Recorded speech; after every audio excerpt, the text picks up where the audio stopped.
Alright guys, today I'm working on this 13-year-old Pontiac Vibe in this interesting color. Wouldn't be my first choice, but everyone has a flavor, right?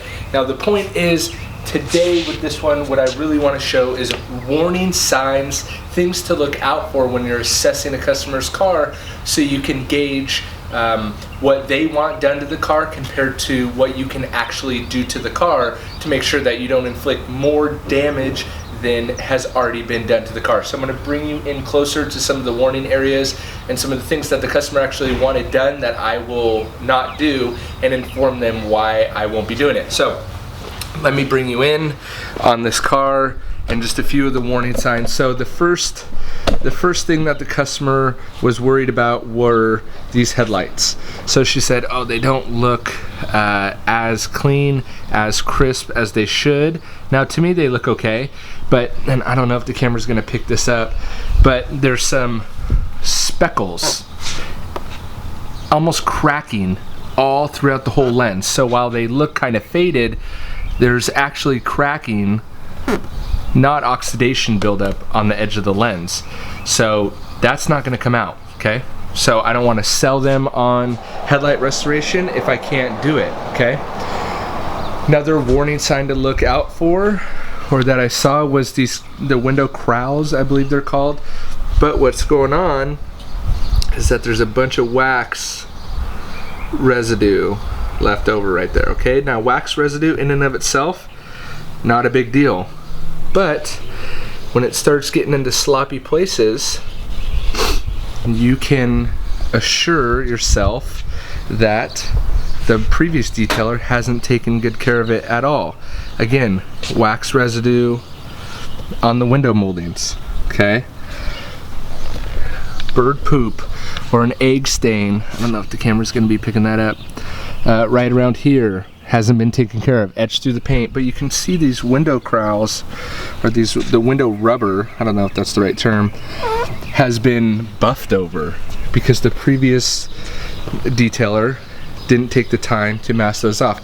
This plastic trim, not taken care of, almost has this oily film on it still. You can even see, I haven't put anything on this, and you could see just the oily buildup. She says she can get it back, but it fades every time. But again, you can see on spots like this right here, the buffer has been ran over that.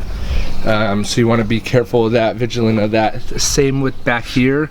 Again, this could be just fading and oxidation, but because of the other areas that I've seen, it looks like here's the point, the previous detailer was extremely sloppy with the detail on this car. Extremely sloppy. So, and let's see if I can, inside is good, okay?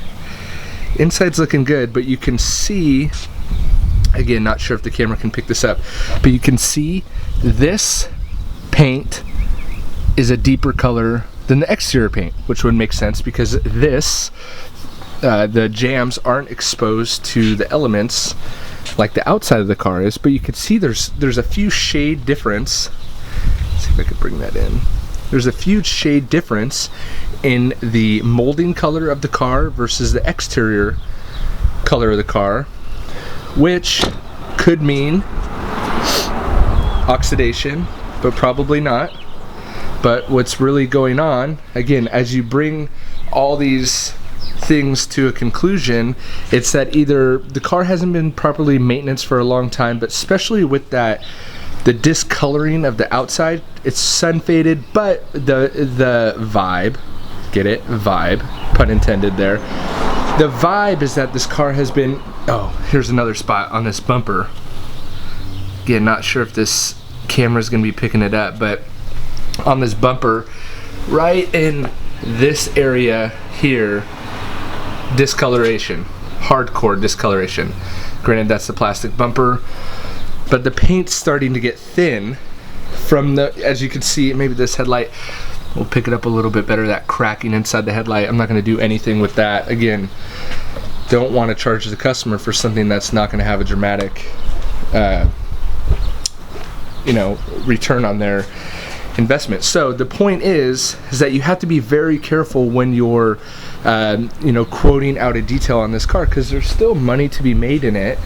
simple wash and hand wax would do.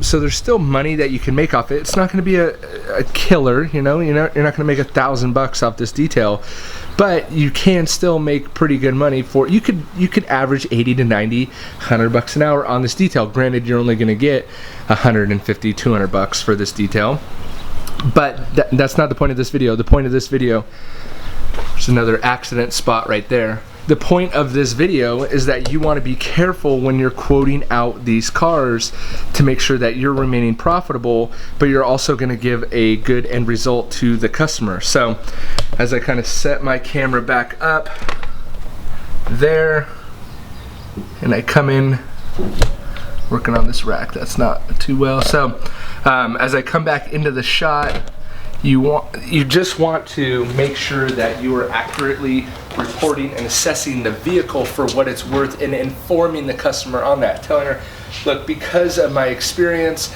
these headlights are never going to look brand new. So you may suggest just getting brand new headlights. And then as you just quickly assess the car, again, there's more wax residue right there. Again, wax residue in and of itself, not a big deal. What is a big deal is that it's all these little things that you're seeing with your eye is letting you know and kind of leading you into what the previous detailer who got their hands on this before me probably did to the car. Again, for whatever reason, this plastic, I tried solution finish on it, not going to work. But I had already told her that beforehand that I wasn't going to be able to restore this plastic just based on the current condition of it, the buffer marks or oxidation. Not going to work on that. So I told her that beforehand because you want to set the right expectations. But again, the discoloration, the window moldings, it looks like they hit with the buffer. So here was my evaluation, is that the car had been overly polished out, overly done. The paint is probably thin. Again, we're doing this without a paint depth gauge. She didn't want to do a machine polish anyway, but I'm just giving you guys kind of what I think. Even as I look at the hood now, I can see the fading in certain areas of the paint. So my general, just by the experience that I have, but I want to pass on to you guys, is that you need to be able to catch onto these small things that are going to let you know, that are going to keep you out of trouble. That's the gist of this video. So look out for those previous detail mistakes, I would call them, or sloppiness, and then so you don't get yourself in trouble. You don't want to. She wanted added gloss to this car, which is fine. So maybe you opt for a Carnauba wax, because Carnauba paste wax, because that's gonna really pull out the depth. Shouldn't really care about paint correction. So putting a machine on it wouldn't be profitable for you as the detailer, but also wouldn't be delivering to the customer what they want. So assess the car, try to gauge the best of your experience as you can. Hopefully this video let in some insight as to what you can and cannot fix as a detailer. Again, an older car can still be profitable, you can still make money off it, but you have to know the limitations of the car, of the customer's budget, and your experience as a detailer. So again, a Pontiac Vibe, not a super sexy car to detail by any stretch of the imagination, but there's always something we can find, always something to learn, even from these older cars. Hope you guys enjoyed that video. Subscribe to the channel for more tips that save you from losing money. How about that? All right, see you next time.